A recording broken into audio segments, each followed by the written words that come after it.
Hello Muggles, I'm Saurabh and welcome to Harry Potter Fan Club. If you're a Muggle like me and a real Harry Potter fan too and you wanna know more and more about Wizarding World then you are at the right place.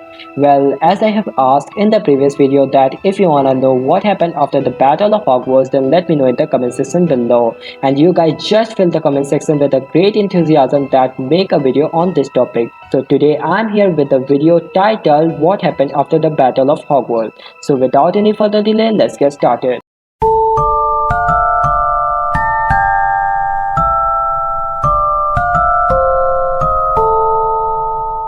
Number 13. Mr. and Mrs. Longbottom. Tragically, Neville's parents never recovered from the injuries they inflicted at the hands of Bellatrix and her comrades, and they lived out their days at St. Mungo's Hospital. And even J.K. Rowling herself said that, in a way, what happened to Neville's parents is even worse than what happened to Harry's parents. They were neither able to live nor able to die, and I really can't imagine living lives like them. Number 12. Dolores Umbridge. The Toad-faced Umbridge was, in my opinion, the most hated character of the entire series. When I was reading 5th book The Order of the Phoenix, I literally hated Umbridge most and even more than Bellatrix and you know who. Well, after the Battle of Hogwarts, she was arrested, interrogated and imprisoned for crimes against Muggleborn. Now her colorful pink world became dark and full of depression. First time Dementors did well. Well, that was a very lame joke but still you got it, no? Okay now. Number 11. Teddy Lupin. Edward Remus or Teddy Lupin was one of the worst victims of the Second Wizarding War, losing both of his parents by Death Eaters. Teddy was a metamorph magus by birth just like her mother. He was raised by his maternal grandmother Andromeda and his godfather Harry Potter, and he was sorted into Hufflepuff House at Hogwarts. In his 7th year at Hogwarts, he also became head boy. Unlike Harry and Neville, Teddy was raised with great love and affection. He had everything whatever he wanted, but still no one can fill the space of mom and dad. Number 10. Minerva McGonagall. After a stellar contribution of the Battle of Hogwarts where she fought a lot of Death Eaters one to one and rose the castle suit of armor to protect the Hogwarts, it's no surprise that Professor McGonagall continued her position as Hogwarts headmistress. It hasn't been confirmed but she was supposedly responsible for having Neville as her biology professor, having noted for aptitude for the subject while he was a student. She was strict from the outside but from inside she had mother nature towards each and every student. Number 9. Draco Malfoy. After the Deathly Hallows, Draco and his parents Lucius and Narcissa Malfoy managed to avoid to go to Azkaban by changing their loyalty towards Harry at the last moment. But I do believe that whatever they had done in the past were indeed severe crimes and they deserve a lot much punishment. Well, Draco goes on to marry Astoria Greenbrow's daughter of Daphne and they had one son Scorpius Malfoy. Draco remained on civil terms with Harry but as you might expect they two never became best friends. Number 8. Luna Lovegood. Our favorite character Luna is so much loved because she stayed true to who she was and what she believed in. After the Battle of Hogwarts, she traveled the world as magicologist searching for rare and exotic magical creatures. She settled down later in the life than her friends and married Rolf Scamander, grandson of Newt Scamander, author of Fantastic Beasts and Where to Find Them and the main protagonist of the Fantastic Beasts series. Number 7. Rubeus Hagrid. Hagrid is probably that character of the series which we always forget to talk about. In my opinion, he was most simple-minded character of the entire series. Following the Second Wizarding War, Hagrid returned to Hogwarts School of Witchcraft and Wizardry to teach care of magical creatures.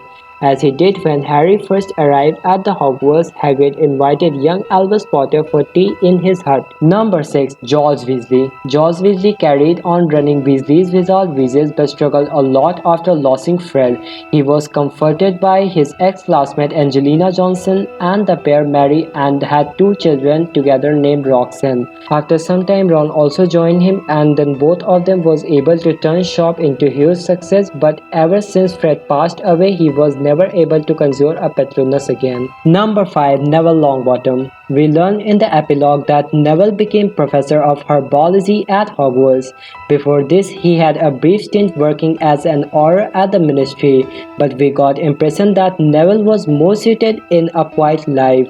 He later married Hannah Abbott, who became landlady of the Leaky Cauldron. Neville is the godfather of Harry and Ginny's second child, Albus Severus Potter, as he had no children. Number 4. Ginny Weasley. Ginny didn't just become wife of famous Harry Potter, but also she had a successful career of her own seeker for the Holyhead Harpies. Later she became senior Quidditch reporter for the Daily Prophet. While working for the popular Wizarding newspaper, she covered the 2014 Quidditch World Cup in the Patagonian desert. Number 3. Hermione Granger. After the Battle of Hogwarts, she was the only member of trio who went to attend Hogwarts to complete her education and sit her NEWT exams. After school, Hermione went to work at the Ministry of Magic in two departments, the Department for the Regulation and Control of Magical Creatures and the Department of Magical and Law Enforcement. Throughout her life at the Ministry of Magic, Hermione fought for treatment of house elves and worked tirelessly to eradicate outdated laws that were biased on the favor of pureblood witches and wizards.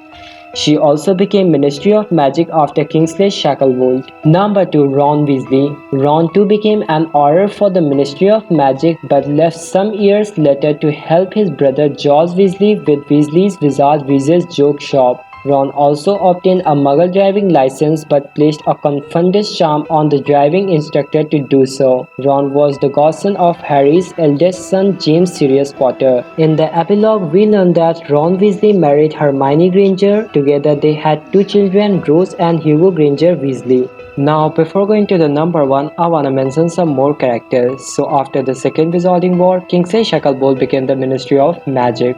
Professor Phileas Flitwick, Horace Slughorn, and other teachers continued their job at Hogwarts. Percy Weasley became head of transportation. Percy would always double and triple check that things were safe and in regulation. Arthur Weasley helped to clean up the Ministry of Magic. And now, number 1, Harry Potter. After you know who's defeat, Harry joined the Ministry of Magic where he became an Auror. Despite having no formal educations, he never sat his NEWT exams, he was ultimately promoted to head Auror. Harry, Ron and Hermione also featured on chocolate frog cars. He became godfather of Teddy Lupin, as I have told before, so I'm not gonna repeat that. In 2014, J.K. Rowling revealed that Harry, Ron and Hermione attended the 427th Quidditch World Cup. Harry was a VIP at that event where he met up with Victor Krum, who was playing for Bulgaria. So that is it for today, guys. If you liked the video, then just press the like button, and if you wanna watch more videos like this, press the subscribe button and the bell button below so you may be notified every time I'm on YouTube. And at last, I wanna share a quote with you.